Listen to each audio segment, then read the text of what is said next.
Ma'am, kailangan na po natin ng sugar. Opo, ma'am eh. Ubus na po yung asukal natin. Wala na po tayong madedeliver kay Mrs. Torres pag wala na. Ilan ba? Gano'ng karaming kailangan? Ay, ma'am, mga 5 kilong asukal. Sige, ako na ang bibili. I-check ko na rin yung supermarket na sinasabi ni Mimi kasi lagi daw may sale doon. Ay, ma'am, nakalib po si Robert. Hindi niya po kayo mapapag-drive. Ay, ganun. Hoy! Papasok na ako. Ganyan ang suot mo? Oo, nabili ko kay Tere. Okay ba? Okay naman. Kaya lang parang hindi pang opisina. Hindi nga. May pinauso sila dun sa opisina eh. Casual Friday. Bale, yung mga empleyado, hindi kailangan mag-uniforme. So ako, hindi na ako kailangan mag-formal. Kailangan ako ganito. Nagmamadali ka ba? Hindi, bakit? Doon mo naman ako sa supermarket, may mga bibilin ako. Marami ka ba bibilin? Ay, hindi naman. Para nga sa cupcake. Daan mo lang ako, tapos magko-commute ako pa uwi. Hindi, alam mo, wala naman ako masyadong gagawin sa opisina. Sasamahan lang kita mamili, tapos atin kita pabalik dito sa bahay. Talaga? Oo, ayaw kitang napapagod sa pagko-commute eh. Naku naman, ang sweet naman talaga ni Sir. Oo nga, para kayong askal. Anong askal? Yung salta kanina, sugar, askal. Asukal! Yung nga. Kala ko ba konti lang bibilin mo?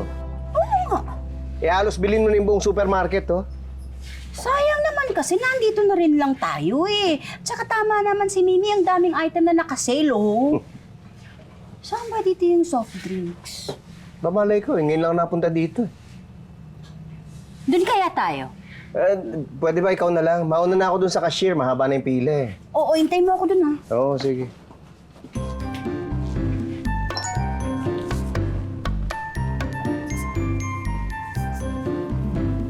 Excuse me, saan dito yung mga deodorant? Hindi ko alam. Yung mga noodles? Hindi ko rin alam eh. Yung mga sabon panlaba? Sorry, hindi ko alam eh. Yung manager nyo, nasaan? Anong manager? Yung boss mo, irereklamo kita, wala kang alam. Ka ba? Uy, hindi naman ako nagtatrabaho dito.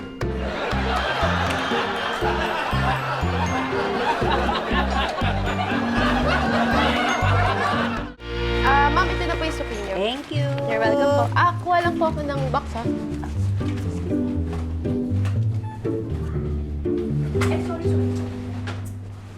Ikaw rin magbabox? Opo eh. Kasi nagbabawas na po ng mga tao dito. Magsasara na po kasi ito. Papalitan daw ng ibang negosyo. Ako, ganon. Sayang naman, ngayon pa lang ako nakakapamili rito. Miss, tulungan na kita. Ay, hindi. Okay na po. Kayang-kaya ko na to. Hindi, tulungan na kita. Medyo mahaba na yung pila eh, para mabilis. Ay, sige po. Sige, ako bahala. Okay lang yan. Salamat po, Sige. Manuluto! Uy! Sir Carlos! Bagay ng bagay sa'yo to ah. Eksakto! Yan ang magandang karir mo para sa'yo. Bagay ka na ngayon. Kaya ano lang, matulong lang ako. Punang kita. Ano? Bagay sa'yo, kunang kita. Hindi, Post natin. Huwag na. Kakaibakan na sabihin ng mga tao. Hindi.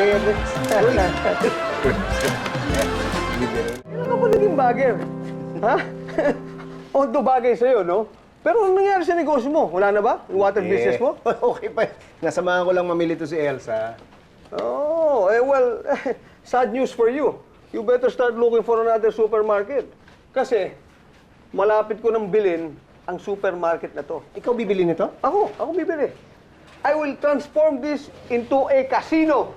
Ha? Casino. Ano magandang dapat gawin dito? At iimbitahin kita, ano to, sa grand opening. Ay, okay na po, sir, ma'am. Ay, thank you ulit. You're welcome po. Parang kunin mo ba? Ito pwede, di ba? Sige, scan mo na to. Ay, naku, sir. Sorry, may pila po eh. Ha? May pila po tayo. Hindi ko pilang pumili, di ba? Sige, scan mo na. Hindi mo narinig sinabi ko? Bibiling ko na to. Oh, ba't pa ako pipili? Ako ang magkamayari nito Sir, eh. may pila po talaga eh. Sorry Ha? po may pila po. Hindi, ako na nga ang bibili nito eh. Sir. Oh, hindi, scan mo na yan. Scan it. Kana.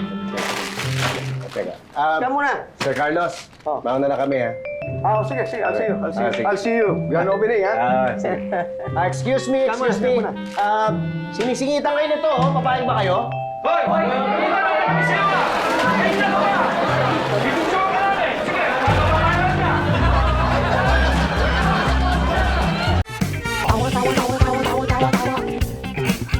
Idol! Click and subscribe